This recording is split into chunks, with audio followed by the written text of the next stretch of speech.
At 8 o'clock this morning, we passed the port and city of Geraldton, some 60 nautical miles distant to starboard, and also the Houtman-Abrolhos Islands, 20 nautical miles away.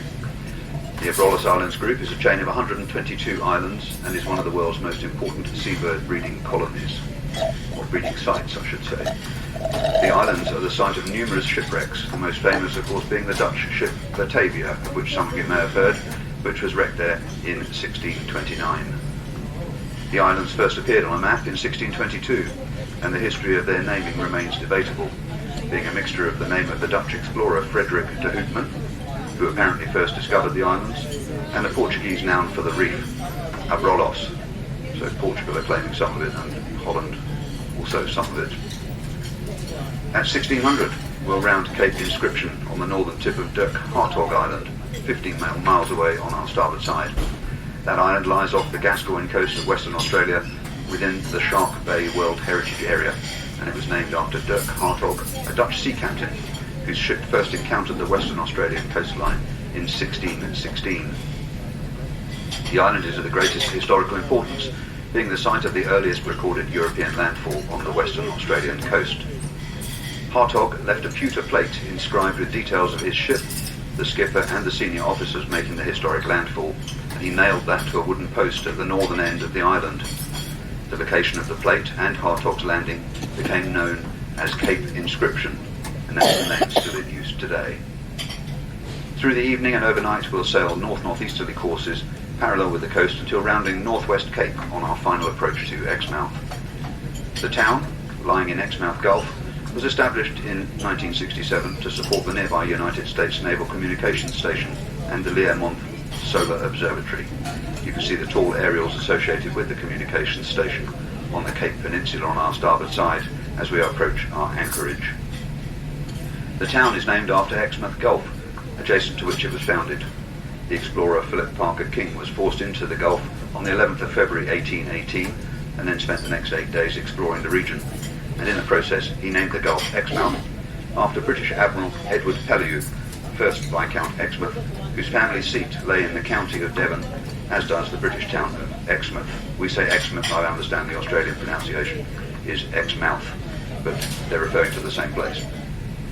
During World War II, the Exmouth area was used as a forward submarine replenishment base, a seaplane base and refueling station. An airfield was also built on the peninsula, codenamed Hot Shot, and later to become RAF Learmonth. From 1944, Qantas used the base as a part of their early England to Australia route, nicknamed the Kangaroo Service. That route marked the first use of the now famous kangaroo logo that is the defining image of Qantas. At 8:15 tomorrow, we'll begin our approach to our anchorage, where we expect to be anchored for 9 o'clock. Our tender service will operate through the day on the schedule provided to your stateroom later this evening. As always, when we operate tenders, I'm afraid it will be a lengthy process, although I hope not as lengthy as in Bustleton. We will anchor the ship once again as close as we safely can, but despite this and the best efforts of everyone involved, there will be delays leaving the ship and returning on board. Please go ashore prepared for very hot conditions and limited shore facilities. Well, our current heading, nor-northwest, current speed 19 knots, 22 miles an hour, and since our departure from Fremantle yesterday, we've so far sailed 347 nautical miles at an average speed of 18 knots or 21 miles an hour. We have a further 359 nautical miles to sail to reach Exmouth in the morning. The current depth of water, 160 metres, 525 feet, and the seawater temperature, 26 degrees Celsius, 79 degrees Fahrenheit. The weather for you, nice and clear. We have a southeasterly wind, veering southerly, 15 to 20 knots, raising a slight following sea as well, a little bit on the starboard side, and a low swell. The air temperature high, 28 degrees Celsius, 82 degrees Fahrenheit. And tomorrow in Exmouth, partly cloudy and initially fine weather, cloud building in the early afternoon or late afternoon, early evening, with a chance of a rain shower. Winds from the south or southeast, backing to the north, before then backing to the northwest, and then the southwest, so in fact they're all over the place, between 10 to 15 knots. We're expecting slight seas, the maximum air temperature something in the region of 33 degrees Celsius, 91 degrees Fahrenheit. Sunset tonight is at 28 minutes past 6, at 18:28. Sunrise tomorrow morning, 06:31. Well, we're currently sailing in the Indian Ocean. And the Indian Ocean is the third largest of the world's 5 oceanic divisions, covering 27,240,000 square miles, or approximately 20% of the water area of the Earth's surface. It's bounded by Asia to the north, Africa to the west, and Australia to the east. To the south, it is bounded by the Southern Ocean, or Antarctica, depending on the definition that you choose to use.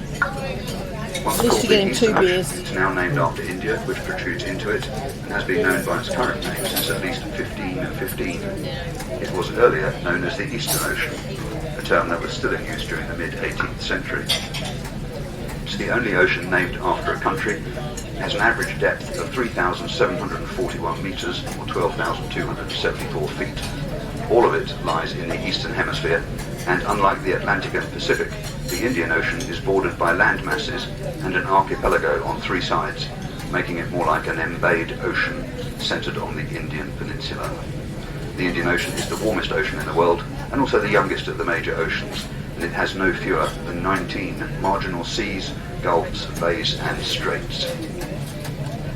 As I mentioned yesterday, at 3 o'clock this afternoon, 1500, will be level with the latitude of the wreck of HMAS Sydney, lying some 86 nautical miles to the west of us, and I intend marking our passing by reading a prayer, by the dipping of our ensign, and the observing of a minute's silence on the open decks. The silence will be initiated by the piping of the still on a boatswain's call, and ended by the carry-on, piped similarly.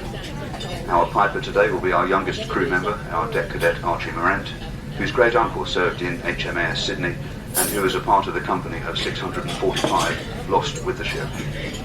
I'm sure that our proximity to his relative's resting place will hold a special meaning for him, as well as all those amongst our onboard population who lost relatives and friends in that wartime tragedy. Some of you may have noticed that today at sea, unusually, we're wearing our ensign aloft. This is as a mark of respect for the ship and those lost with her. We will be dipping the ensign later this afternoon. Ladies and gentlemen, I hope that whatever your plans, you're enjoying a relaxing day here with us in this perfect weather. And whatever your plans for Exmouth, I hope you have a great day there, whether ashore or on board. Please pay careful attention to the port information sheet being delivered to your staterooms later today regarding our operational timelines and guidance for tomorrow. In the meantime, I look forward to seeing you around the ship and to broadcasting to you again briefly at 1500, as well as tomorrow in Exmouth. In the meantime, once again, a very good afternoon to you all. Thank you.